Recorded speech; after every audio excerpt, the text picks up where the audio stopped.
ethics in project management. Now, this segment gets into the specific examples and applications of those ethical principles for project management situations. We talked about ethics broadly in the Introduction to Technical Writing lecture.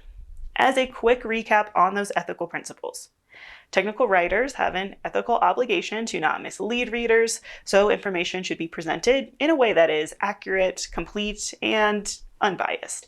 We also have 6 big principles, but the 2 most important for today are honesty, with specific expectations to not perform work outside of our job scope during hours compensated by clients or employers, except with their permission, nor do we use their facilities, equipment, or supplies without their approval.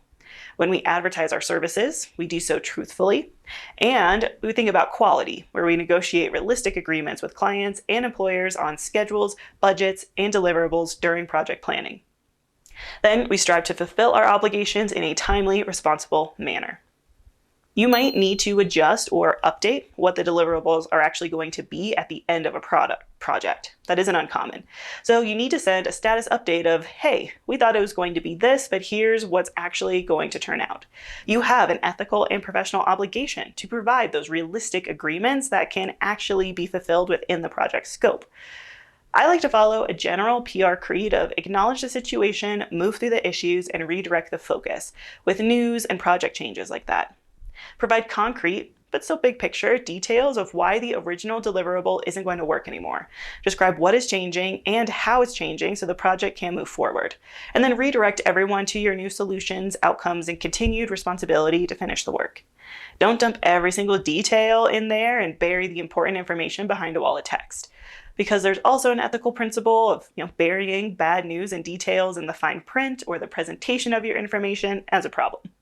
Creating new prototypes, renders, diagrams, and other visuals can be helpful when presenting the changes to the deliverable for the client so they can visualize what is being altered and how it can still meet the project goals.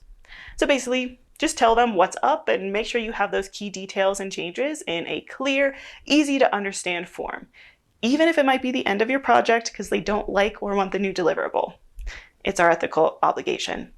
The other more common ethical challenge that we run into with project management is when projects fall behind and budgets need to change. So the deliverable is still working fine, it's just delayed or more expensive than you originally planned. The most important thing is that you document, again, what the changes are, why they're happening, and what the new projections are going to be. Make it very clear and direct for whoever is approving those changes so they can make the decisions that they need. Some may say underpromise and overdeliver in bids, quotes, and proposals. I mean, sure, I guess, but I say estimate as accurately as possible. It's easier to create realistic and feasible estimates for schedules and budgets if you've carefully and accurately documented and saved all that work from past projects. Then you can pull up those materials for similar contexts and use them as tools and reference points for your new expectations. Quick story. So this situation happened to me when I was working on a freelance contract to do some technical writing for an organization. And I was actually teamed up with another freelance contractor. We were supposed to work on this project together, and that person had to drop out for personal reasons. Life happens. The project manager and I sat down and created a new timeline for the deliverables. My new timeline was based on knowledge of myself, how fast I've been able to turn out similar video research and presentation materials in the past, and my schedule. I was able to say, here's how much more time I need to make up for the work now. And then I also requested a change in the budget. Hey, since I'm now doing more of the work, can I revisit the pay for this contract? Both of those changes, the new deadlines and the increased pay, were documented and signed. And then, just as the project continued, I sent updates. I'm still on track, I'm still on schedule, and I did finish right on the timeline I had estimated.